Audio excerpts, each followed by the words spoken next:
Good morning friend. आज हम भारतीय अर्थव्यवस्था में लोक ऋण पब्लिक डेट लोक ऋण का महत्व, लोक ऋण का वर्गीकरण, लोक ऋण के स्रोत, इसके बारे में हम चर्चा करेंगे। जो सार्वजनिक ऋण की भूमिका, सार्वजनिक ऋण का वर्गीकरण और सार्वजनिक ऋण का महत्व, इस पर हम बात करेंगे। तो लोक ऋण सरकार के व्ययों की पूर्ति करने के लिए बहुत बड़ा महत्वपूर्ण साधन लोक ऋण या सार्वजनिक ऋण माना जाता है। जब भी सरकार का कार्यक्षेत्र और सरकार का उत्तरदायित्व सीमित होता है या लोक आगम या लोक व्यय की पूर्ति की जाती है, तो यदि किसी भी संकट में किसी भी देश का राजा के पास का जो अतिरिक्त धन हो, वो धन की आवश्यकता होती थी पहले, तो उसके निकट में जो व्यक्तियों थे, बड़े बड़े धनिकों से वो गुप्त रूप से धन को प्राप्त करते थे।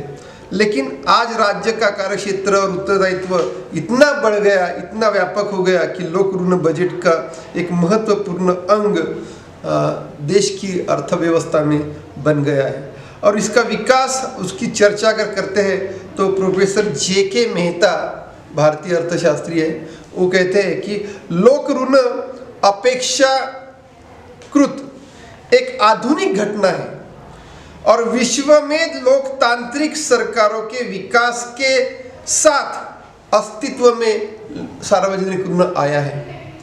तो इसमें जो फिंडले सिराज सार्वजनिक ऋण या लोक ऋण के बारे में फिंडले सिराज कहते हैं कि राष्ट्रीय ऋण वह ऋण माना जाता है, किसी भी देश का राष्ट्रीय ऋण वह ऋण माना जाता है जो कि एक राज्य को अपनी प्रजा अथवा अन्य देशों के नागरिकों को देना होता है।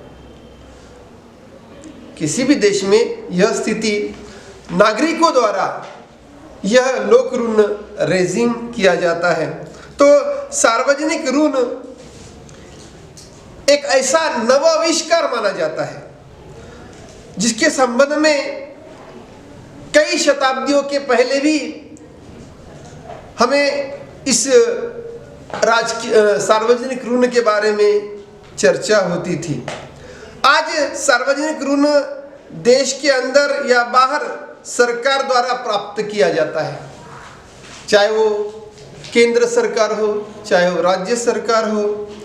तो प्रत्येक सरकार को अगर ऋण लेना है तो हर व्यय का, हर आय का उसमें समांतर या उसमें आय और व्यय कितना बढ़ जाता है, वो करों के भांति आय का एक साधन माना जाता है।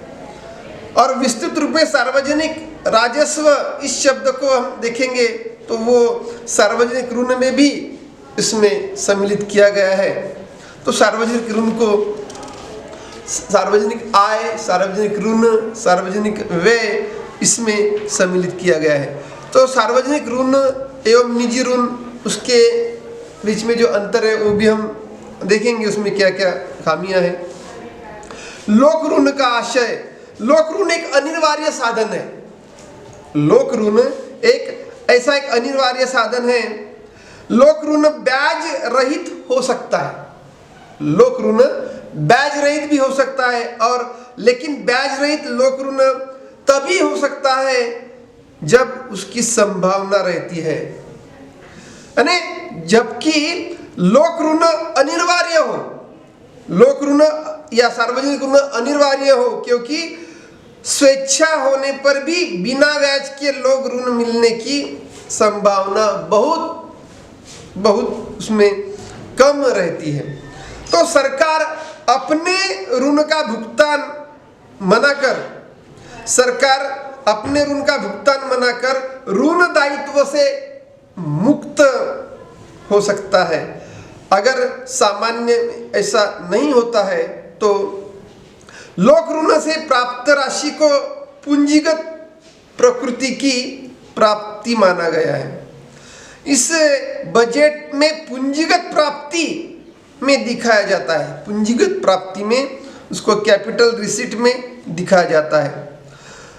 तो लोक ऋण अपेक्षाकृत एक आधुनिक घटना मानी जाती है और विश्व में लोकतांत्रिक सरकारों के विकास के साथ साथ उसका अस्तित्व आया हुआ है। लोक ऋण का महत्व इस प्रकार माना जाता है, लोक ऋण की प्राप्ति के उद्देश्य अथवा लोक ऋण प्राप्ति के कारण अथवा लोक ऋण का महत्व या सार्वजनिक ऋण का महत्व इस प्रकार माना जाता है। लोक ऋण का महत्व के बारे में अगर देखेंगे तो सार्वजनिक ऋण के बारे में कई विभिन्न लेखकों ने अपना विचार, अपना मत, अपना ओपिनियन प्रकट किया है। प्राचीन अर्थशास्त्रियों द्वारा लोक ऋण के बारे में या सार्वजनिक ऋण के बारे में विभिन्न प्रकार का विरोध भी हुआ था। अभी इसमें इससे इतना विपरीत परिणाम हुआ है कि समय के साथ साथ, वर्तमान स्थिति में समय के साथ साथ लोक ऋण का व्यापक समर्थन जनता ने और सरकार ने किया हुआ है। भिन्न भिन्न राष्ट्रों में लोक ऋण का महत्व व्यापक तरह से दिखाई देता है और वर्तमान स्थिति में इसको आर्थिक उद्देश्य प्राप्त करने के लिए, किसी भी देश के अर्थव्यवस्था का आर्थिक उद्देश्य प्राप्त करने के लिए लोक ऋण की बड़ी व्यापकता दिखाई देती है। और वास्तविकता यह है कि लोक ऋण का महत्व देश की अर्थव्यवस्था के उद्देश्य को पूर्ण करने के लिए यह बड़ा आवश्यक है और उस उद्देश्य को पूर्ण करने के लिए सरकार अपनी वित्त व्यवस्था निर्माण करती है और अपनी वित्त व्यवस्था निर्माण करते करते सामान्य रूप से अपने उद्देश्य तक, अर्थव्यवस्था के उद्देश्य को पूर्ति करने के लिए लोक ऋण की आवश्यकता होती है। तो पहले प्राकृतिक संकट, लोक ऋण की आवश्यकता या सार्वजनिक ऋण की आवश्यकता कब होती है? किसी भी देश में प्राकृतिक संकट से देश की रक्षा करने के लिए, किसी भी देश में प्राकृतिक संकटों से देश की रक्षा करने के लिए सार्वजनिक ऋण अथवा लोक ऋण की आवश्यकता होती है। तो इसमें प्रत्येक देश, दुनिया के हर एक देश को समय समय पर अनेक प्राकृतिक संकटों के लिए, जैसे बाढ़ आती है, नेचुरल कैलेमिटीज आती है या अकाल पड़ता है, भूकंप होता है या महामारी आती है, जैसे कोविड-19 की महामारी आती है या 1929 या 30 में जो दूसरा महायुद्ध होने के बाद जो भी अकाल पड़ गया था, तो उसमें जो सरकार ने विश्व बैंकों से, IMF से या कई एशियन बैंकों से जो ऋण लेना पड़ा सभी देशों को या विभिन्न देशों को, भारत जैसे अविकसित राष्ट्र को भी काफी मात्रा में विश्व बैंक से या IMF से समय समय पर प्राकृतिक विपदा को सुरक्षित रखने के लिए या उसको प्राकृतिक संकटों को उसमें संकट को मात करने के लिए समय समय पर भारत सरकार को विश्व बैंक से सार्वजनिक ऋण लेना पड़ा। तो कहने का मतलब कि प्रत्येक देश को समय समय पर अपने अपने आवश्यकताओं के अनुसार प्राकृतिक संकटों को दूर करने के लिए, बाढ़ या भूकंप हो या अकाल हो या कोविड-19 जैसी महामारी हो, इसको दूर करने के लिए, प्राकृतिक संकटों का सामना करने के लिए कई मात्रा में विश्व के कई राष्ट्रों से और कई राष्ट्रों को विश्व बैंक से या बड़े बड़े फाइनेंशियल इंस्टीट्यूशन से सार्वजनिक ऋण लेना पड़ा। इससे वित्तीय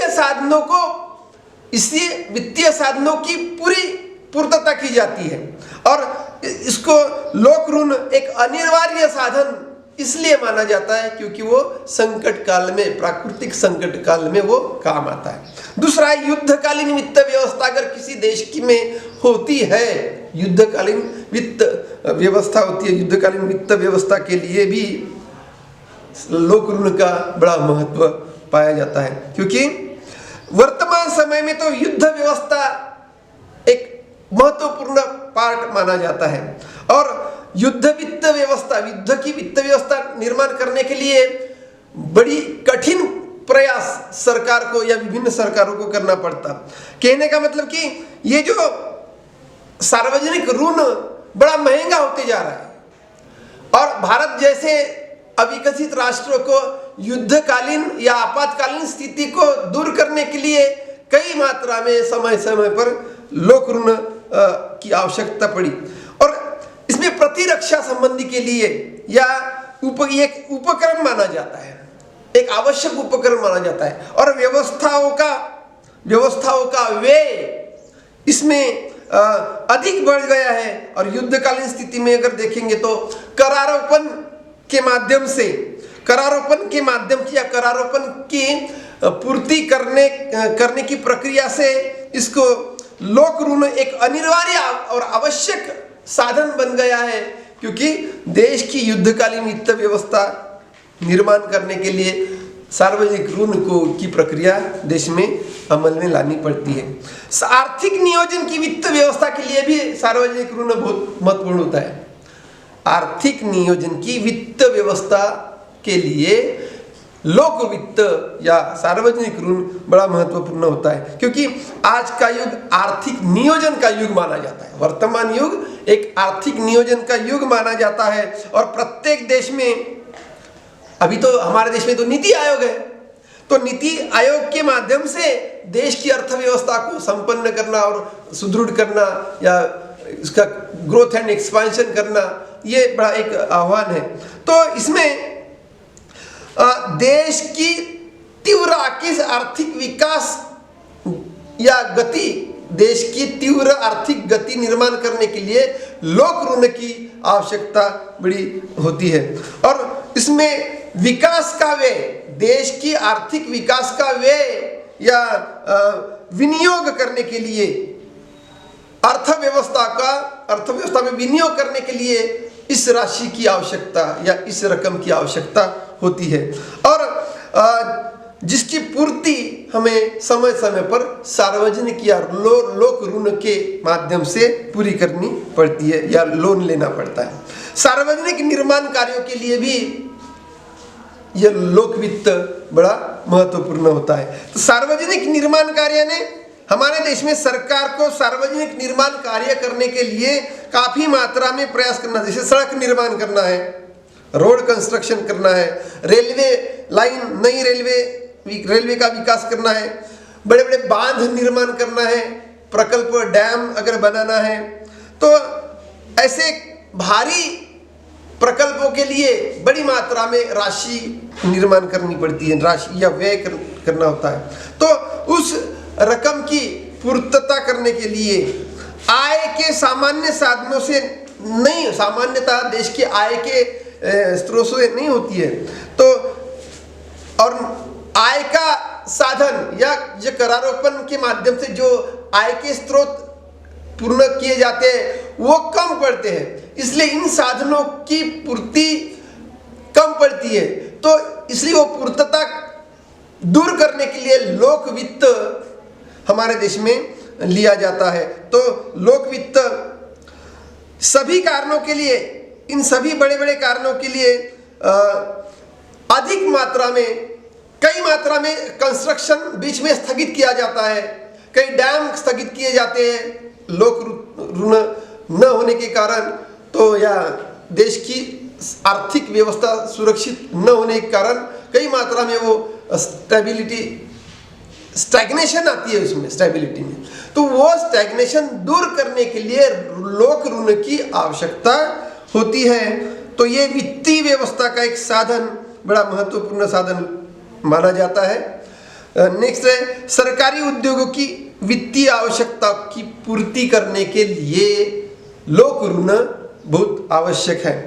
तो इसमें आज प्रत्येक देश की विभिन्न कारण अगर देखेंगे तो सरकारी उद्योगों के क्षेत्र में, किसी भी देश के सरकारी उद्योगों के क्षेत्र में ऋण का अभाव होने के कारण वो बड़े सार्वजनिक उद्योग उसमें घाटों में चल रहे हैं, या कई मात्रा में पूंजी के अभाव के कारण, तंत्रज्ञान के अभाव के कारण, या बड़े बड़े लघु या कुटीर उद्योगों में मशीनरी या लेबर का अभाव के, स्किलफुल लेबर के कारण कई प्रकार के विभिन्न कारणों से वो मंदी में या घाटे में चल रहे हैं। तो ये घाटे को दूर करने के लिए या मंदी की व्यवस्था को दूर करने के लिए भी लोक ऋण बड़ी मात्रा में एक आवश्यक होता है, आवश्यक स्रोत माना जाता है।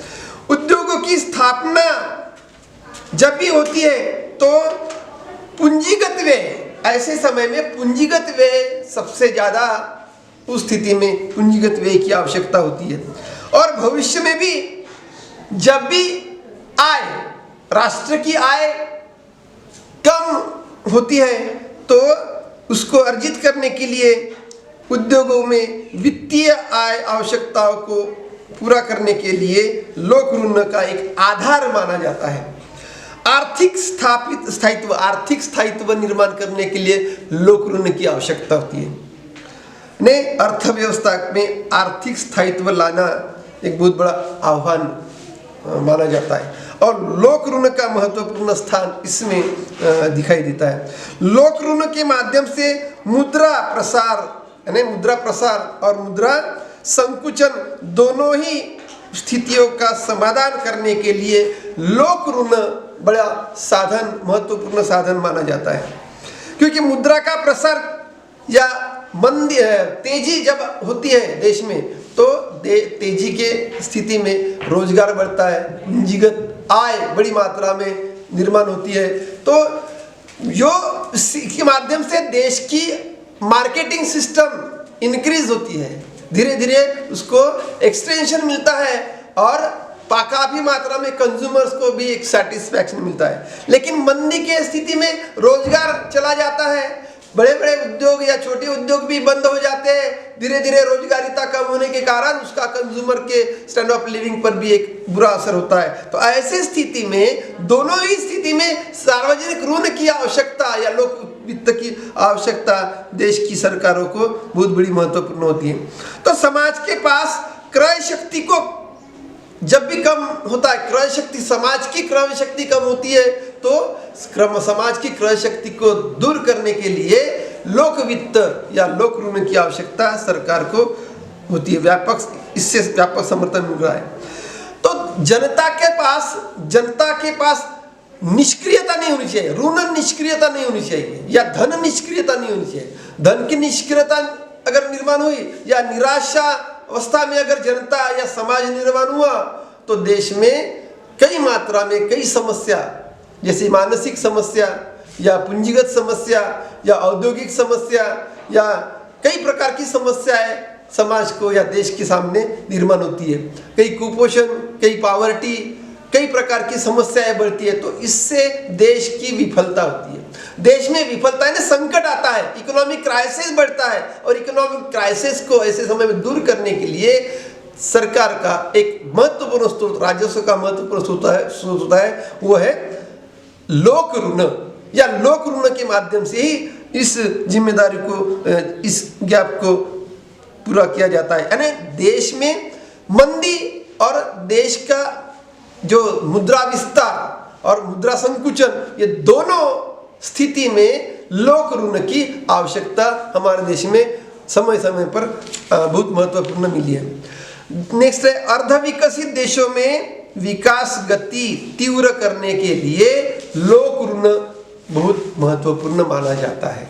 अब अर्धविकसित देश, भारत एक अर्धविकसित देश, अल्प विकसित देश माना जाता है। तो अर्धविकसित देश और विकसित देशों के विकास की गति को उत्पन्न करना और वृद्धि करने के लिए समय समय पे सरकारों के पास वो हाई एम्बिशंस चाहिए और लोक ऋण का विशेष महत्व होता है। और इन लोक ऋण को साहसी क्षमता वाले देश, जिस देश के पास धन संपन्नता है, पूंजीगत स्थिति से, तंत्र ज्ञान के स्थिति से, ह्यूमैनिटी ग्राउंड पर, हमारे देश में भारत 133वां देश है। ह्यूमैनिटी ग्राउंड में, अगर ह्यूमन इंडेक्स में देखेंगे तो भारत का क्रमांक 133 में आता है। तो हमारे देश में ह्यूमन डेवलपमेंट निर्माण करना बड़ा आवश्यक है। तो देश को शिक्षा का प्रसार करना, देश की आवश्यकताओं को, जरूरतों को दूर करने के लिए लोक ऋण हम अल्प विकसित राष्ट्र के लिए या भारत जैसे देश के लिए बड़ा महत्वपूर्ण होता है। तो साहसिक क्षमता की कमी किसी भी देश में होती है तो उसमें लोक ऋण से वो साहसिक क्षमता को दूर किया जाता है, साहसिक क्षमता की कमी को दूर किया जाता है। तो इसमें जनता के पास सेविंग सिस्टम, ये जो हैबिट ऑफ सेविंग बोलते हैं, ये होना बहुत जरूरी है। जब हैबिट ऑफ सेविंग सिस्टम, जैसे जब बांग्लादेश ने छोटे छोटे कंज्यूमर्स ने गांव में कस्बों में रहने वाले लोगों ने भी सेविंग करके देश को डेवलपमेंट किया, सरकार को एक अच्छा धन प्राप्त करके दिया। कहने का वो टैक्स के माध्यम से हमारे देश को डेवलपमेंट होना बहुत जरूरी है। तो बजट में अस्थायी घाटों की पूर्ति करने के लिए भी सार्वजनिक ऋण बड़ा महत्वपूर्ण होता है। तो सरकार को अपने व्यय करने के लिए, सरकारी व्यय, सरकार के माध्यम से अपने खुद के व्यय करने के लिए यह देश का विकासोन्मुख राष्ट्र बनाने के लिए, यानी प्रोग्रेसिव ओरिएंटेड कंट्री बनाने के लिए यह लोक ऋण बहुत बड़ा आवश्यक होता है। क्योंकि जिस देश की विकास की प्रक्रिया रुकती है वो देश अर्थव्यवस्था से काफी पीछे रहता है।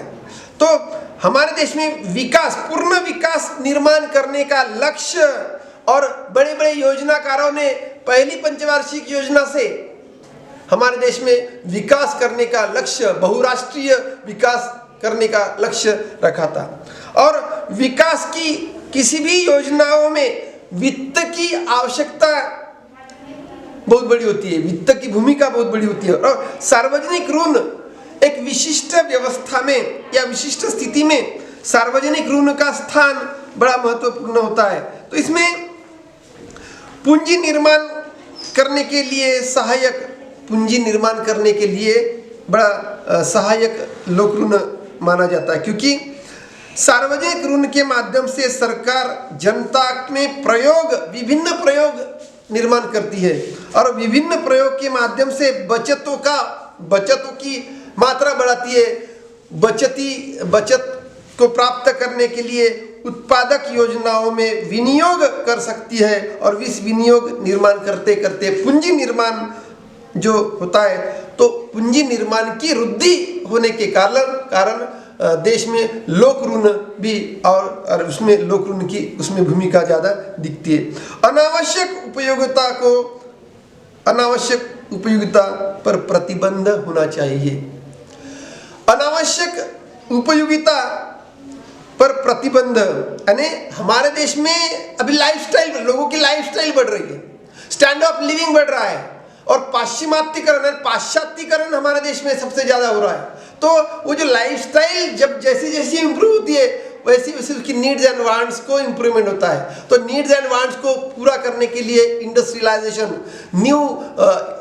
उसको इक्विपमेंट लाना, नई मशीनरियाँ, नई तकनीकियों को माध्यम से हमारे देश में जो स्टेबिलिटी निर्माण करने के लिए पूंजी की आवश्यकता होती है। और अल्प विकसित राष्ट्र में पूंजी, एक तो फाइनेंशियल इंस्टीट्यूशंस, वर्ल्ड बैंक हो, IMF हो, ऐसे कई जैसे फाइनेंशियल इंस्टीट्यूशन से हमारे देश में पूंजी की रचना, पूंजी निर्माण करनी पड़ती है। या करारोपण व्यवस्था में टैक्सेशन को बढ़ाकर, GST को बढ़ाकर, वैल्यू एडेड टैक्स को बढ़ाकर यह पूंजी निर्माण करने की सरकार बड़ी मशक्कत करती है। तो इसमें विदेशी तकनीक और प्रबंधकीय कुशलता का भी लाभ इसमें दिखाई देता है। जैसे देश का आर्थिक और सामाजिक विकास होता है तो देश में बाहरी ऋण को प्राप्त करने के लिए वित्तीय समस्या का हल, यह जो हल नहीं होता, बाहरी समस्याओं को दूर करने के लिए देश की वित्त व्यवस्था पूरी लगती है। इसलिए जनता की आवश्यकताओं को दूर करने के लिए और विदेशी तकनीक और प्रबंधीय कुशलता का लाभ निर्माण करने के लिए देश में विकास कार्यों के लिए काफी सहायक ये लोक ऋण दिखाई देता है। सीमित करदान क्षमता की समस्या का समाधान करने के लिए भी लोक ऋण बड़ा महत्वपूर्ण दिखाई देता है, क्योंकि दुनिया के अर्धविकसित देशों में यह प्रक्रिया बड़ी कर देय क्षमता कहते हैं कि कर देय क्षमता की सहायता से इसमें अनुचित वृद्धि से उत्पादन तथा रोजगार पर विपरीत प्रभाव पड़ सकता है, और वो विपरीत प्रभाव दूर करने के लिए सार्वजनिक ऋण का प्रयोग काफ़ी सहायक होता है। तो इस स्थिति में सार्वजनिक ऋण या लोक ऋण का महत्व इस प्रकार में देश में दिखाई देता है। Thank you.